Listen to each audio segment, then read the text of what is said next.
pour en finir avec le diabète grâce aux graines de lin. Tout d'abord, si vous ne connaissez pas encore les graines de lin, c'est tout à fait normal. Elles sont peu utilisées de nos jours, mais c'est l'une des nourritures les plus saines connues depuis des milliers d'années.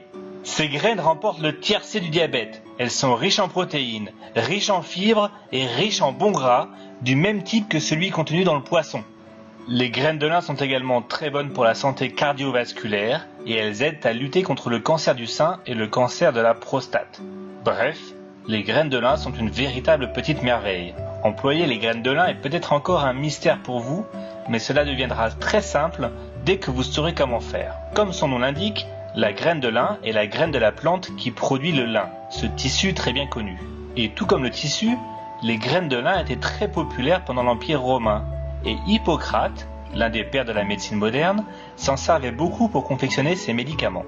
Le très sage Mahatma Gandhi a dit un jour, avec raison, « Partout où la graine de lin deviendra un aliment, la population sera en meilleure santé. » Et encore plus près de nous, le docteur Andrew Weil, un médecin très réputé dans l'alimentation, dit que si nous ne pouvons faire qu'un seul changement dans notre alimentation, il devrait s'agir de se mettre à manger des graines de lin. D'accord, très bien. Mais où les trouvons-nous ces petites graines de lin? Et surtout, comment les manger? Eh bien, elles sont maintenant tout simplement disponibles en grande surface. Et si vous n'en trouvez pas au supermarché, allez jeter un petit coup d'œil dans les boutiques d'aliments naturels ou les épiceries bio. Les graines de lin existent de deux couleurs, une couleur plutôt dorée et une autre plutôt brune. Les deux couleurs de graines de lin ont en fait les mêmes qualités nutritionnelles, donc vous pouvez juste choisir la couleur que vous préférez. Elles ont un goût très agréable de noisette et elles sont riches en protéines et en fibres. Elles sont aussi une bonne source de magnésium, un minéral qui est très important pour une bonne maîtrise de la glycémie, car il aide les cellules à absorber l'insuline. Plusieurs études ont démontré que le risque de développer le diabète de type 2 monte en flèche lorsque l'apport en magnésium est trop faible. Donc assurez-vous d'en faire le plein. Et les graines de lin en sont une bonne source.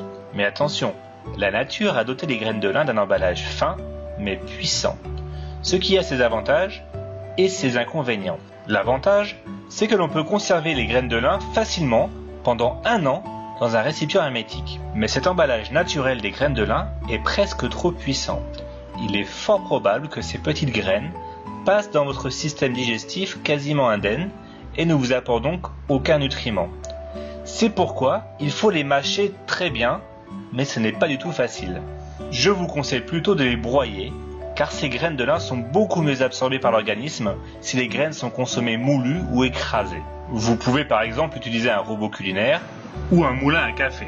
Après les avoir moulues, vous pouvez les conserver au réfrigérateur pendant quelques mois. Alors comment manger les graines de lin? Voici une recette facile pour incorporer les graines de lin à votre alimentation.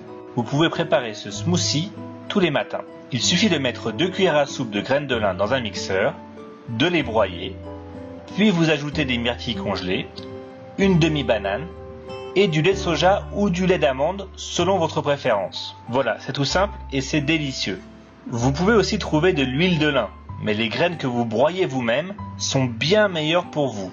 Une grande partie des nutriments sont effectivement perdus lorsque les graines sont pressées pour faire de l'huile. Les graines de lin sont non seulement la meilleure source naturelle de lignane, mais elles sont aussi une excellente source de fer, de zinc, de cuivre, de calcium, de protéines, de potassium, de magnésium, de folate, de fibres solubles, ce qui peut réduire notre cholestérol, et même de bore, un minéral important pour améliorer la santé de nos os. Mais nous ne recevons aucun de ces nutriments en buvant de l'huile de lin. Voici encore un exemple de l'importance de manger des aliments végétaux entiers et non pas leur jus ou leur huile. Revenons maintenant sur l'intérêt spécifique des graines de lin par rapport au diabète. Nous savons depuis plus de 20 ans que manger des graines de lin permet d'atténuer le pic de glycémie après un repas. Mais l'utilité des graines de lin n'avait jamais été testée spécifiquement sur les personnes atteintes de diabète jusqu'à récemment.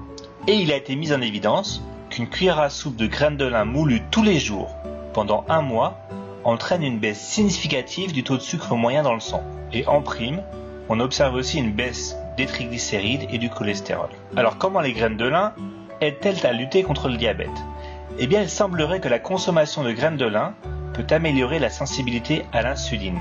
Et bien que les graines de lin soient plutôt grasses, Aucun gain de poids n'a été signalé chez les personnes qui ont ajouté des graines de lin à leur régime pendant 3 mois. En fait, il semblerait même qu'au contraire, cela aide à faire perdre un peu de graisse autour du ventre. Voilà, c'est fini pour cette vidéo sur les graines de lin.